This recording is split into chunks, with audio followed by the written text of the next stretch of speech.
देश की 18वीं लोकसभा के आम चुनाव बीते शुक्रवार की 19 अप्रैल से शुरू हो गए, जहां पहले चरण में 21 राज्यों की 102 सीटों पर मतदान हुआ और अब दूसरे चरण में 89 सीटों पर मतदान होना है। उन्हीं में शामिल है बिहार की किशनगंज सीट। बिहार की वो लोकसभा सीट है जहां आज तक आजाद भारत के इतिहास में महज एक बार कमल खिला है, यानी महज एक बार ही बीजेपी किशनगंज लोकसभा सीट जीत पाई है और उस जीत को यहां बीजेपी तक लाने वाले थे शाहनवाज हुसैन। बीजेपी के वो नेता जो मुसलमान और बीजेपी इन दो नामों को एक साथ लाने का काम किया करते थे, या कहें कि जिन्होंने ये काम किया। ये बात लगातार कही जाती थी बीजेपी को कि मानो ये एक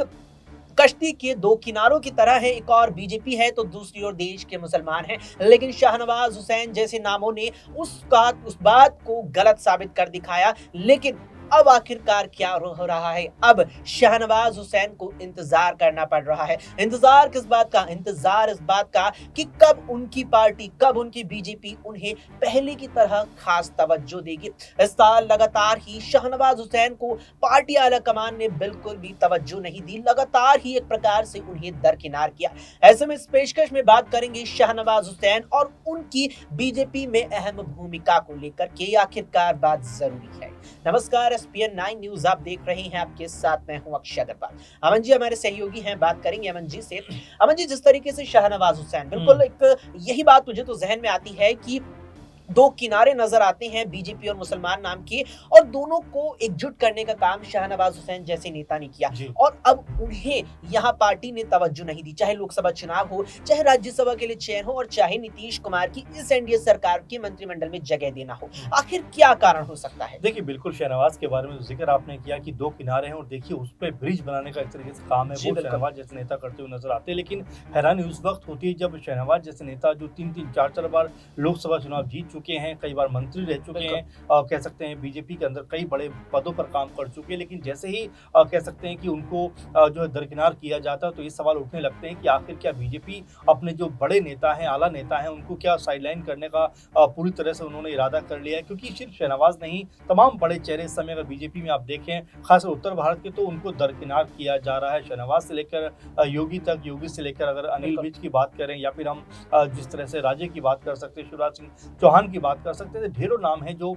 लगातार जो सीनियर हैं लेकिन उनको तवज्जो नहीं दी जा रही। आपने जिक्र किया कि शहनवाज को क्या बाकी टिकट दिया जाना चाहिए। तो देखिए अक्षय, अगर हम किशनगंज सीट की बात करें तो 99 में बीजेपी की तरफ से एकमात्र बार शहनवाज ने यहाँ पर जो है जीत का पताका फहराया। लेकिन हैरानी होती है कि इस दौर में भी क्या बीजेपी को जरूरत नहीं थी कि शहनवाज को वहां से उतारा जाए, क्योंकि बीते 3 चुनाव यानी 2009, 14 और 19 में कांग्रेस पार्टी ने जीत दर्ज की है। तो ऐसे में कांग्रेस पार्टी को हराना इस सीट पर अगर कोई मूल मंत्र हो सकता था तो वो शहनवाज हुसैन हो सकते थे, क्योंकि उनकी एक तो बेहतर छवि मानी जाती है और साथ में लगभग 75% के आसपास यहाँ पर मुस्लिम मतदाता हैं। ऐसे में शहनवाज एक बड़ी सेंधमारी यहाँ पर कर सकते थे, एक बड़ी जीत दर्ज कर सकते थे, लेकिन उसको कहीं ना कहीं एक तरीके से कहा जाए तो पूरी तरह से दरकिनार किया बीजेपी ने, पूरी तरह से कहीं ना कहीं उनको साइडलाइन कर दिया। अब ऐसे में सवाल खड़े हो रहे हैं कि अगर बीजेपी को एक बार फिर यहाँ से अगर हार मिलती है, या यूं कहें कि जो जेडीयू इस बार गठबंधन में उनको हार मिलती है, तो क्या इसकी जिम्मेदारी बीजेपी पर नहीं आएगी? क्योंकि अगर बीजेपी चाहती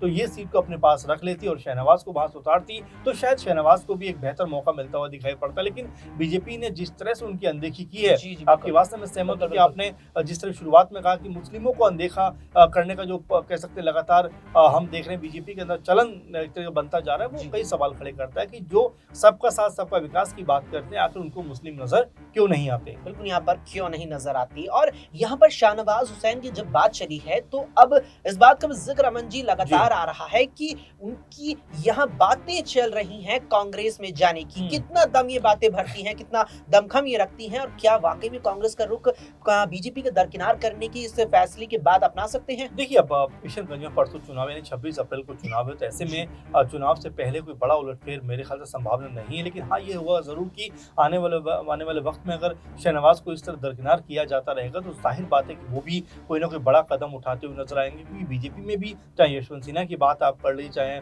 शत्रुघ्न सिन्हा की बात आप करिए, चाहे कीर्ति आजाद की बात आप करिए, वो नेता हैं जिन्होंने जब देखा कि तवज्जो नहीं मिल रही है तो पाला बदलते हुए नजर आए। तो ऐसे में हो सकता है कि शहनवाज भी इन्हीं लोगों की राह पर चलते हुए नजर आए, क्योंकि अभी तक भी शहनवाज के बारे में बीजेपी के अंदर खाने में कोई अहम जो कह सकते हैं कि अपडेट नहीं है कि उनको किस तरह से आगे बढ़ाया जाएगा, किस तरह से पार्टी उनको लेकर चलेगी। आपने शुरुआत में जिक्र किया था कि जब बिहार में नीतीश और बीजेपी की मिलकर सरकार बनी उस समय भी चर्चाएं खूब चरम पर थी कि शहनवाज को या तो सीएम या फिर कोई बहुत महत्वपूर्ण पद दिया जा सकता है, होम मिनिस्टर उनके पास आ सकती है, ऐसे तमाम सारे पदों की चर्चा हुई। लेकिन जब सरकार बनती है, मूल स्वरूप में आती है, तो शहनवाज का कहीं जिक्र नहीं होता, शहनवाज के बारे में कोई बात नहीं करता। तो अपने आप में तकलीफ का विषय बन जाता है कि इतने बड़े नेता को आखिर बीजेपी कैसे इग्नोर करती हुई दिखाई पड़ रही है। अगर ऐसा होता है तो वाकई मुझे भी लगता है अक्षय कि शहनवाज भी कोई ना कोई कदम उठाने को मजबूर हो जाएंगे, और अगर ऐसा होता है तो बीजेपी के लिए बहुत बड़ा झटका साबित हो सकता है। शहनवाज बड़ा कदम उठाने को मजबूर हो जाएंगे, क्योंकि अगर यहाँ बीजेपी की जो नीति है उन्हें लेकर के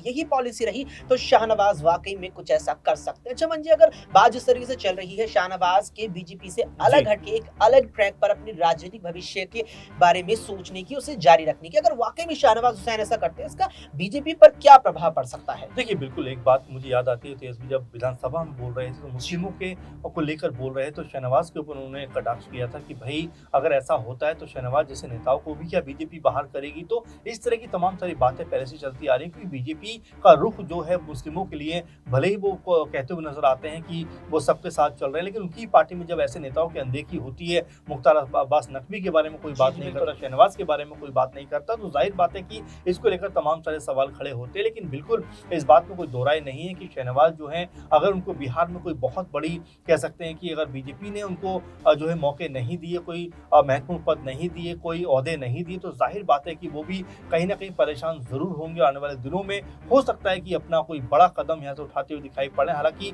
अभी 2024 के बाद विधानसभा चुनाव है, तो ऐसे में बीजेपी को शहनवाज जैसे नेताओं की जरूरत रहेगी जो मुस्लिम मतदाता है उनको रिझाने का काम करते हैं। लेकिन जब ऐसे बड़े नेताओं को बीजेपी दरकिनार करेगी तो आखिर किस तरह से चुनाव में वो आगे बढ़ पाएगी। तो यहाँ पर सबसे बड़ा सवाल यही बनता है कि शहनवाज को मौके दिए जाएं, और देखिए बड़े और कह सकते हैं उनका जो अब तक का ग्राफ रहा है बहुत उम्दा ग्राफ रहा है, बहुत ही सौम्य और साधारण व्यक्तित्व के वो मालिक माने जाते हैं, कभी भी कंट्रोवर्शियल बयान नहीं देते, हमेशा बहुत ही साफ सुथरी राजनीति करने के लिए जाने जाते हैं। लेकिन जब उनके साथ इस तरह की राजनीति होती है तो कई तरह की चीजें ऊपर के सामने आ जाती हैं कि क्या वाकई शहनवाज का करियर बीजेपी ही यहाँ से खत्म कराने पर आमादा है। क्योंकि सिर्फ शहनवाज ही नहीं, अश्विनी चौबे जो बिहार के एक और बड़े नेता है उनको भी जिस तरह टिकट नहीं दिया गया, दरकिनार किया गया, वो भी रोने लगे। लेकिन ये देखिए शहनवाज ने अभी तक इसके ऊपर अपनी कोई आह प्रकट नहीं किया, अपना कोई दर्द प्रकट नहीं किया, अभी इसको लेकर कुछ नहीं बोला। उन्होंने कहा है कि बीजेपी ने मुझे तमाम बड़े मौके दिए, तमाम बड़े पदों पर काम कराया है, इसका मतलब ये नहीं कि मुझे टिकट नहीं दिया तो मैं यहाँ पर उनकी आलोचना करने के लिए बैठ जाऊं। देखिए कितने बड़े कह सकते हैं लेवल पर उन्होंने ये बात कही, जिससे समझ में आता है कि बीजेपी के साथ उनका जो साथ है शायद वो बना रहेगा, वो बगावती जो सुर है शायद वो नहीं दिखाएंगे, क्योंकि उन्होंने कहा है कि मैं बीजेपी में बीते बहुत लंबे वक्त से काम कर रहा हूँ, बीजेपी ने मुझे बहुत कुछ दिया है, इसलिए बीजेपी छोड़कर जाने का तो कोई सवाल ही पैदा नहीं होता। सवाल ही पैदा नहीं होता कि बीजेपी छोड़कर चले जाए। और बात यहाँ पर यही है कि बीजेपी ने लंबे वक्त तक दिया है साथ, अब क्या शहनवाज आगे साथ निभाएंगे? क्योंकि बीते सालों में अगर देखा जाए कुछ ही पन्ने महज इतिहास के पलटे जाएं तो वहां पर शहनवाज हुसैन का नाम बीजेपी की फहरिस्त में, बीजेपी की किताबों में बहुत ही कम देखने को मिलेगा। अब ये चीज देखने को रहने वाली है कि शहनवाज हुसैन क्या कुछ कदम उठाते हैं, क्या वाकई में जो बातें उन्हें लेकर चल रही है कि लगातार बीजेपी के दरकिनार करने से वो कांग्रेस में जाने का मन बना रहे हैं, क्या वाकई में ये कदम उठाते हैं, या उनकी पत्नी रेणु हुसैन को लेकर भी बात चल रही है कि वो भी यहाँ कांग्रेस का दामन थाम सकती है। अब देखना होगा कि भविष्य के घर में शहनवाज के लिए क्या कुछ छिपा है और बीजेपी का इस पर कैसा प्रभाव पड़ता है। फिलहाल के लिए इस पेशकश में इतना ही। देश और दुनिया की तमाम खबरों के लिए आप देखते रहें SPN 9।